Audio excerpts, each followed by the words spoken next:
evaluate where you are. Look at it, assess yourself. Assess yourself and assess the situation. What brought you there? What has brought you to this point? What did you learn from it? Are you learning anything, or are you doing it over and over and over again? Somebody said that insanity is doing the same thing in the same way, expecting a different outcome. Don't let this year be like last. And if last year was great, still don't let it be that way. Raise the standard. If your life is perfect and extraordinary, you darn well know you're not going to be happy unless you keep making it better. That's what makes us feel alive. It's not what we get that makes us happy. It's who we become and what we're able to give because we become more. If you want to begin to move, you've got to clear your mind of all the unnecessary luggage and baggage that's weighing us down. You're going to have people to do things to you. Things are going to happen to you. And the most important thing to do is to harness your will and let it go. And move so you can grow. So you can get on with your life. It doesn't matter about what happens to you. What matters is, what are you going to do about it? If there's anything that'll shift your life, that'll get you to thrive in a difficult situation, is take some massive action. Try something else. Change it, try it, move it. Progress equals happiness. If you can start to make progress, if you can get yourself going, even if it's not perfect, if it doesn't work, you know what to do. Just change your approach. That doesn't work, change your approach. So often in life, people don't begin the journey because they're not quite sure what to do or how to do it right or how to do it perfect. You want to change your body? Get yourself moving. Don't wait for the perfect trainer. Just go out there and move. Put on your shoes and move and get momentum. I'm going to turn this situation around. I'm not going to sit back and moan and cry over what happened and what went wrong and who did what. I'm going to do something about this situation. The other thing is, take full responsibility for your life. Accept where you are and the responsibility that you're going to take yourself where you want to go. Someone said we have two primary choices in life. We can either accept conditions as they exist, or we can take the responsibility to change them. See, a lot of people want to exempt themselves from taking responsibility. All they want to do is talk about the problem. Every time you see them, they'll tell you their story over and over and over and over again. No. You want to take responsibility for your life. I got me here, I can get me out of this. And I'm getting out. I'm not going to be a volunteer victim. And so all you're looking for are new breakthroughs through practice and practice and practice. You'll get better and better and better. And there's still some things that will happen to you that will catch you on the blind side that you did not anticipate. You'll get knocked down, but you won't be knocked out. And so I say to you, it's possible you can live your dream if it's becoming a diamond, if it's having more, if it's achieving more, if it's being a better father, being a better mother, whatever it is, overcoming addiction, changing our society. It's possible you can live your dream. It's necessary that you have a plan of action, that you're resilient, that you stick to, and you work with the system, that you work with people, that you give support, and that you be there for them, that you have the vision and never give it up, that you become creative and relentless and keep on coming back again and again and again, and that it's you that you got to take personal responsibility to make it happen, and that it's hard. Easy is not an option. And when life knocks you down, jump back up and say, it's not over until I win.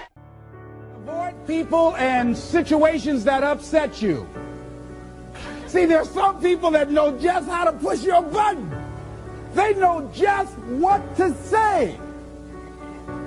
But I'm not going to expend any energy arguing with anybody. Life is too short, ladies and gentlemen, and unpredictable. I don't want to spend my time arguing with anybody, so I avoid situations that will get me upset. I don't argue with people. Draw the line, ladies and gentlemen. There are certain things that we just go through life just taking, and at some point, you just got to draw the line and just say enough is enough. You got to do that with yourself. One negative stroke is 16 times more powerful than a positive stroke. And if you have people around you who are not sensitive to who you are, and the people that can hurt you the most, ladies and gentlemen, are the people that you love. That you love. They're the ones that you're vulnerable to. They're the ones that can get to you. And if they're insensitive, I don't care who they are, See, if you don't draw the line with people, if you just let them run rampant in your life, and you let things happen to you that you don't feel good about, if you continue to allow it to happen, you won't feel good about yourself. Your image of yourself will erode. So you've got to draw the line.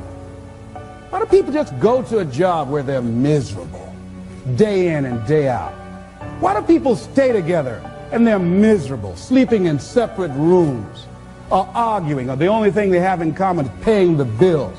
Don't talk, don't communicate, don't share anything together. Day in and day out, as short and unpredictable that life is, being mean to each other. Why do people do that? Known hells are preferable to strange heavens because it's familiar. See, life is rough, ladies and gentlemen. It's rough, and it's scary.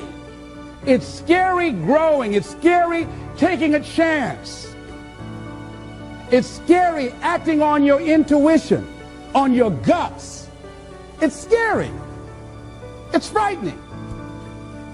There are people that's tolerating things right now, and they're immobilized by fear. They can see the hammer coming, and they're afraid to even move because it's scary. To go against the dominant thinking of your family, friends, and those people you associate with every day is perhaps the most difficult act of courage you will ever perform. See, when you start growing, when you start changing the way you walk, the way you talk, the way you act, the way you respond to things, the way you use your time, when you start saying, no, I can't do that. Why? You're too busy. You don't have the time. No, I have my own agenda. So if people can put you on a guilt trip, they will. And use you and abuse you over and over and over again. You got to draw the line. You have to draw the line on them. Don't go through life feeling like you're powerless. Victims are people that are powerless. You're not powerless. You are powerful. You direct the power in your life. Whatever your life is right now, it is a duplication of your consciousness. It's a result of how you have decided to use your power. That's all it is. That's not who you are. That's just a perverted use of your power that you aren't satisfied with. And you've got the power to change that. Wherever you are, how, I don't know. But I know you've got the power to do that. But you don't know what has happened to me. It really doesn't matter what has happened to you. See, the only thing that really matters is, what are you going to do about it? That's all that matters. That's all that matters. You can allow it to destroy you, or you can allow it to build you up. We never get to a level where we feel that there's nothing else for us to do, that we've achieved a certain number of goals and we figure that we're through. No, no. You don't want to stay there and celebrate too long like a lot of people do. They do something they consider outstanding. They go around talking about what they used to do. See, let me tell you, I used to do this and I used to do that. Excuse me, used to be's don't make no honey. What are you doing now? You're still here breathing. That means you've got some more to give. Doesn't matter how old you are. Doesn't matter about where you are. Doesn't matter about what you have. Doesn't matter about what you've done. Life is about growing. It's about being productive. It's about stretching. It's about challenging yourself. So you start looking around and decide, hey, what else do I want to do? What got me here? It's a time for celebration, but also a time for reflection. What got me here? What worked? What did not work? What do I need to do to repeat so that I can get the same kind of results in other areas of my life? If the goal is to improve my health, if the goal is to improve my relationship, if the goal is to improve my income, if the goal is to improve something in society, what is it I need to do? Now, don't get confused with what you do with who you are. Don't trip. Don't go on some type of ego trip, talking about how bad you are. None of us do anything by ourselves. Develop an appreciation for external support as well as good fortune, because all of those things play a role. The other thing is, don't go overboard celebrating. You must meet with triumph and disaster and treat those two imposters just the same. You look at it, hey, I did it. I feel good about that. Now you're moving on to the next thing. Things did not work out the way you wanted them to work out. You didn't produce the results you wanted to produce. Hey, miss that. Win some, you lose some. Next, moving right on. Don't confuse who you are with what you do. Make your mind fertile ground for the seeds of opportunity.